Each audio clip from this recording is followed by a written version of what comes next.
আজকে সারা দিন একটা পান খাইতে পারলাম না। বস তুমি চিন্তা করেন না। ওরে মেয়া চিন্তা মানে আব্বা আপনি টেনশন করেন না। হেৎ, আব্বা না বল বস। এই পান ছাড়া কোনো কথা হবে না। বস একটা হেল্প লাগবে। পান ছাড়া কোনো কথা হয় না। পান ছাড়া কোনো কথা হবে না। এদিকে দিকে দিকে দিকে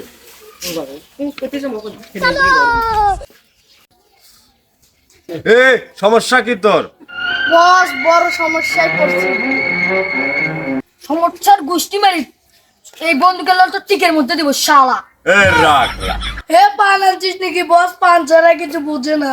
হে পান আনছি ধর। বস নেন পান। হ্যাঁ এবার ঠিক আছে, পান ঠিক আছে তো? হ্যাঁ শোন, এই পান খেলে সকল সমস্যা ক্লিয়ার। এই পান খেলে আমার পিনিক আছে। এখন বল তোর কি সমস্যা? বস আমার তো বড় সমস্যা। আমার শ্বশুরের জমিগুলো তো আমার লিখে নিতে হইব। কি করলে হবে সেটা বুদ্ধি দেন। তোর কাজ হবে, ঠিক আছে? 100 খিলি পান লাগবে, তোর সকল সমস্যার সমাধান হবে। সব দায়িত্ব আমার। এরা দুইজন যাবে, যা কাজ করবে, ঠিক আছে? দরকার নাই আমার জমি ছাড়া, খালি পান পান করিস। কি করলি তুই?